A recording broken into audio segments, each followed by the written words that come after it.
I went and I had breakfast with like this random guy that emailed me recently because he was passing through Mason City, which immediately sketchy. And every time I bring a gun, sketchy. And every time it's like a 70-year-old man that just wants to say hi to me. It's the most adorable thing on the planet. I'm like looking for I walk in immediately, open the door, step left with the wall to my fucking back, scan. Every time it's a 70 to 85-year-old man. Mr. Fat Electrician, sir. And it's like, oh, this is adorable. So I meet this dude. And Nick's audience base is like you have 80% and 75 and over. It's just old people watching. A lot of older people, actually. It's a lot. I imagine like him just telling his grandkids, I met the man on the talking box on the wall.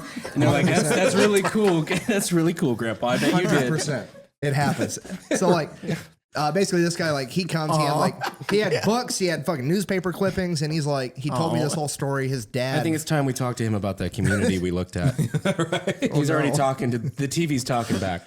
Oh, this is the sweetest story. No, but I did. I really met him. I feel spry as a spring chicken. But no, this dude, he brought like a book that he wrote and then a bunch of newspaper articles and sources. He just wanted me to do a video on the unit that his dad fought in World War II. And I was like, fuck, okay, tell me about it. Like, like I can only do so much. And this dude had all the research done. And it was the 77th Infantry Division in World War II. And it was like basically an experiment. It was the first unit in World War II that was comprised of all draftees, and the average age of them was 33. So like it was literally an entire division of middle-aged men with families and kids that they sent into World War II as like an experiment to see like, okay, can a 30-year-old still hack it? They were, don't quote me on this. They had the best coffee. Bro, so listen to this. Very they were supposed to be off at live too. I think D-Day there was 11 divisions that stormed the beach at Normandy. I think there was supposed to be 12. This was the 12th. They like nah, we're not sending you there. So they were the first Army division to go over with the fucking Marine Corps in the Pacific, and they were just fucking shit up. And the Marines started calling them the 77th Marine Division because they were so fucking good.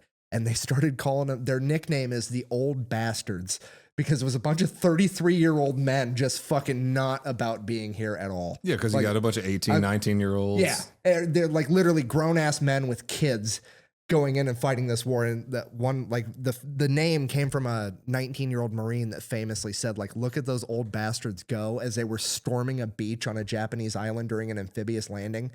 And so they fought all throughout the Pacific, and then there was one island that was holding out after the Japanese had surrendered with like 5,000 Japanese troops on it, because that was a huge issue at the time, because all the Japanese guys like, that's propaganda. It's not true. Japan would never surrender. And they're like, eventually they're like, okay, fine, we're going to surrender, but we're only going to surrender. They had gotten island hopped, and they're like, we're going to surrender, but we're only going to surrender to the 77th Infantry Division, because those guys were kicking our asses so hard that if we are going to lose, we only want to lose to them. So they had to actually send representatives from the 77th Army Division over to accept the surrender from these Japanese officers. It makes sense. There were a bunch of older guys who fucking hate anime and want to go home and fuck their wives. Yeah. Those men definitely use racial slurs. Dude, they were the dudes. I mean, it was the greatest generation. They kind of fucking all did. Dude, like seriously, you ever met some of those guys? Yeah. They never stopped. Grandpa's too old for change. If you, like those were the dudes that were doing, like, if you Google Japanese trophy skulls in the Pacific, that was probably those guys. You ever looked Guess that what up? my grandpa had in the attic. Yeah, like what president had to come out and say that your grandfather had one? No, I'm just like those other people. Yeah, whatever president came out and said, guys, you got to stop taking trophy skulls from the Pacific Islands. Was it Roosevelt, Truman?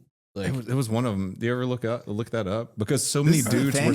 Yeah, so many dudes. They would boil the fucking skulls and then paint them with like their unit icons and shit. Like there is still some Japanese skulls out there with like Marine Raider insignia they painted on them to send back home to their girlfriends. And it got to a point where the president at the time had to say, guys, you can't do this anymore. This is fucked. You're giving the mailman PTSD. Knock it off. Jesus. Yeah, there's a famous picture. Okay. There's this famous picture of like the girlfriend getting one in the mail. They used to. Oh my god, that was what they'd send their spouse. She doesn't look like she dislikes it. It's kind of hot, Dude, to be Japanese, honest, like Japanese trophy skulls were a thing. your guy fucks at war so hard, he's sending you back. Look what he skulls did of to the make it enemy. back to me. I'm just saying, man.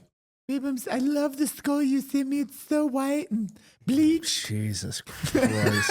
What do you write back to your spouse that sends you a fucking skull? Also, I random, want you to put a third baby in me. random fact about this. I had a whole comment thread on one of my recent videos roasting me about how fucking stupid I am because I said that World War II ended when Japan surrendered. And apparently a significant portion of European countries don't recognize the Pacific Theater like at all. Like it's just not taught in their education system. And like World War II ended to them when Germany was defeated. And I was a stupid American capitalist pig for implying that Japan had anything to do with World War II. And I was like, that's really interesting. Yeah, no I'm not shit, even you're mad. half- I'm just interested. You're half the fucking world away from a big fucking problem. They, You know we had to nuke those bastards twice, right?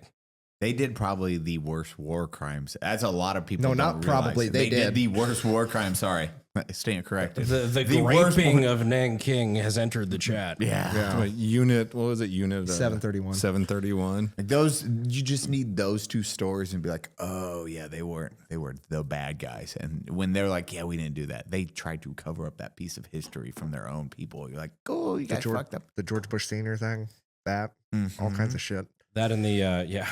Well, yeah, that one was fucking Those wild. big terrible. oofs. Wait, Well, which like, one? we'll all read George into Bush Sr. Go on to that story. I've told it on the podcast once. They got really mad at me because I said he wasn't shot down. Apparently he was shot down. He escaped. My bad. I was super hammered. I fucked up one little detail of the story. Like the Gerald Ford. The first, yes, exactly. Yeah. Dude, the comment section. I was Henry like, Ford versus Gerald Ford thing. Yeah, fucking you me, guys caused super him drunk. stress. What's weird is you said Gerald Ford, but I immediately knew that you meant Well, and I had just made a video talking about Gerald Ford. So I had said Gerald Ford 500 times in the last 2 weeks. So it just came out that way. It was Henry Ford. My bad. Anyways, George Bush Sr. was a combat pilot in World War II. And one of his first missions was like at the ass end of the Pacific. And him and his entire squadron got shot down on this Japanese island. He was the only one that escaped. Everybody else that got captured got eaten alive by a cannibal group of Japanese soldiers. Wait, what? Yeah. I didn't. Yeah. Yeah, there's like you can go on YouTube. Yeah, everybody else in his squadron got eaten alive, and then like 40 years, not 40 years, whatever. However, later he was president, and he like there's a video of him like passing out and vomiting because somebody's eating something, and he like has an episode where he remembers because he didn't find out about this until he was like already president, and he finds So out if like the oh, Japanese by the were way- just a little hungrier, 9/11 would have been prevented. You know? fucking Christ. Our live audience didn't like that one. Holy fuck! You just heard one person like,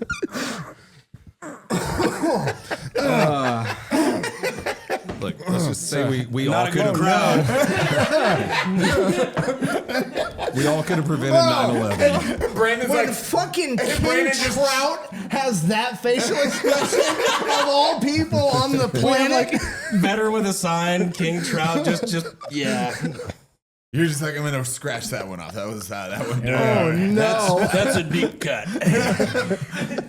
Not good for crowd work. note to self: butterfly effects don't always go that great.